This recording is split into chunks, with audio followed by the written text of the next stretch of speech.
Hello and welcome to another of Fliers group talk. Sometimes life throws you a challenge, and this was one for us. Retired airline captain Reg Adkins found this propeller on a shelf in the hangar at the Royal Aero Club of WA in 1987, and we believe the propeller is over 100 years old. It is 2.1 metres or 7 feet long and carries the label of the manufacturer Bristol and Colonial Aeroplane Company of England. And here it is. It shows damage and cracks consistent with ground strikes, perhaps typical of a training aircraft. In 1970, it had been donated to the Royal Aero Club of WA, but by whom? Researching its history, we've been able to put together a story of it and of the pilot who flew the aircraft on which it was mounted. What a fascinating story it is. But where to start? Well, the label on the propeller is a good place because it gives a lot of information we can work on. So this propeller came from the first monoplane that Charles Lindsay Campbell flew in his training in England. Charles Lindsay Campbell, born in May 1872 in Middlesex in England. This early aviator developed an interest in flying, and at 21 years of age, writing to newspapers stating that he had experimented with box kites as early as 1893. Not much is known of Charles until the age of 30, when he was living in Perth and experimenting with gliders. In 1903 he moved to Kalgoorlie, where he worked for WA Government Railways. In 1905, marrying in Melbourne before returning to Kalgoorlie. In 1906 he teamed up with Perth dentist Arthur Watts to produce an aircraft design that in 1909 was presented to the Minister of Defence, Mr. Joseph Cook. On the 28th of July 1909, the federal government announced a prize of £5,000 for an Australian design and built aeroplane that could be used in war, specifically one that could hover or poise in the air. The specifications were impossible to meet. Helicopters were 30 years away. In 1910, Campbell and his family moved to Queensland, where he established the Queensland Aero Club and was the inaugural president, and putting his mechanical and engineering experience to work. He made serious attempts to put aviation before the government and the public alike, proposing an Australian Aviation Development Company for the development of general and military aviation. He was described as a man with 1,000 horsepower energy. In October 1910, Admiral Sir Reginald Henderson was quoted as saying that aeroplanes in warfare are not going to be the terrible machines that most people think. Campbell replied that he could drop a bomb down the funnel of one of the Admiral's ships. In January 1911, he was in Melbourne to lobby Defence Minister George Pearce for the formation of an Army Aviation Corps. Campbell was a major in the regular army, a soldier like Pearce.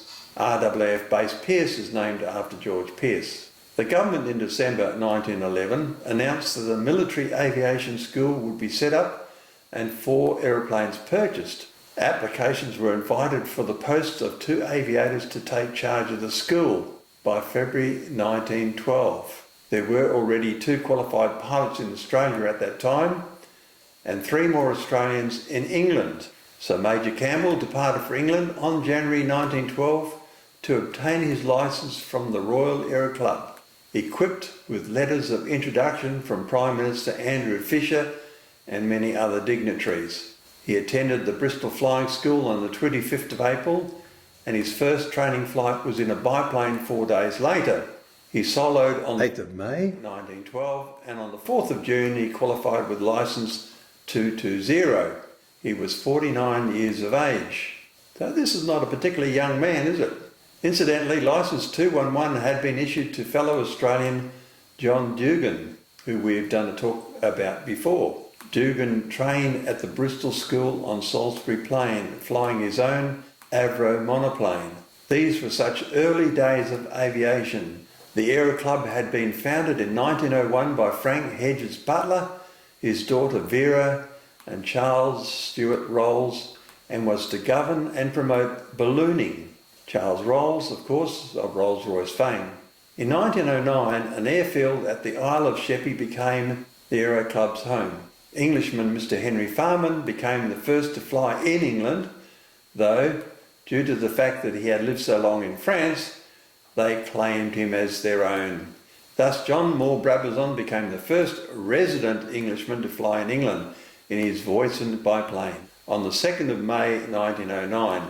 It wasn't until the 8th of March 1910 that Brabazon qualified as the first qualified United Kingdom pilot when the Royal Aero Club issued him with certificate number 1. And we intend to do a talk on Brabazon. He's such an interesting character. Why was there a delay of 310 days between Brabazon's first flight and his licence? It was because the Royal Aero Club didn't begin issuing certificates until 1910.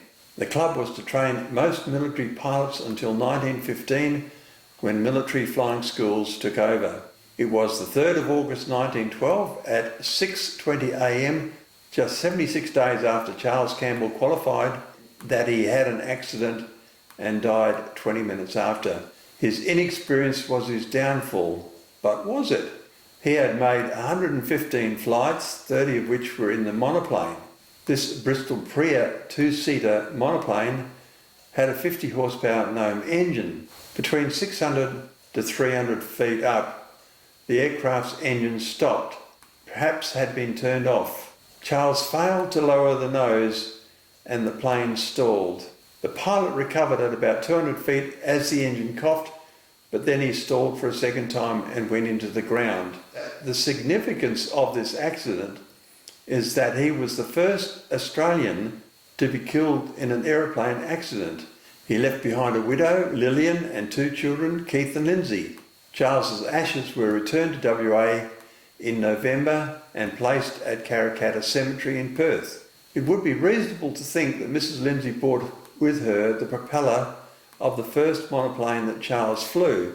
To mark the centenary of Campbell's unfortunate accident, 9 members of the Campbell family were invited to an Old Fliers group meeting at Perth in July 2012 and given the honour of unveiling this propeller. They learnt that the accident site was near Byfleet, near Brooklands. Brooklands Flying Ground was one of Britain's first airfields when established in 1908. During 1910 it expanded rapidly, and it is where the Bristol Aeroplane Company set up a flying school.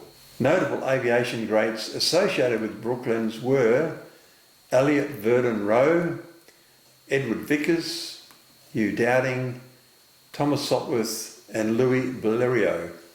Early accidents in England were investigated by the Royal Aero Club, which issued aviation accident reports. Several clear examples are found in the published reports of the Public Safety and Accident Investigation Committee of the Royal Aero Club. Charles Lindsay Campbell was not thrown out of his seat. He was not wearing a belt or a helmet. It was the opinion of the investigation committee that since the portion of the aircraft in which the aviator was seated was undamaged, his life might have been perhaps saved had he used a helmet and belt, as his injuries were caused by being thrown violently forward against the structure and fracturing his skull. By 1912, multiple fatalities began to occur in aircraft accidents. The first US aircraft accident in which 2 or more military personnel were killed occurred in a crash on the 28th of September 1912. The Signal Corps aircraft number 4, a Wright B model, crashed at College Park, Maryland. It involved Lieutenant Louis Rockwell, the pilot, and Corporal Frank Scott, the passenger, who was the first enlisted man fatality.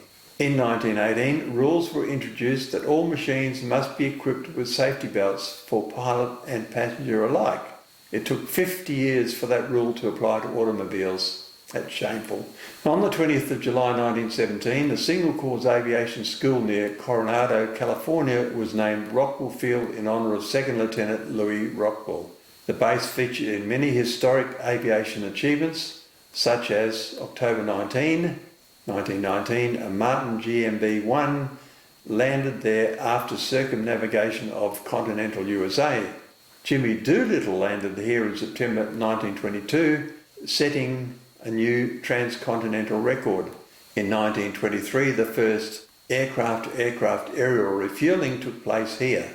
On May 1927, Charles Lindbergh set off for Paris, his first departure point being here.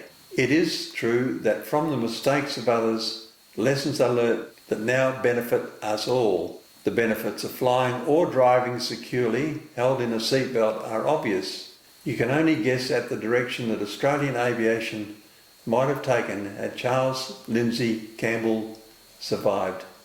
We salute you. Thank you.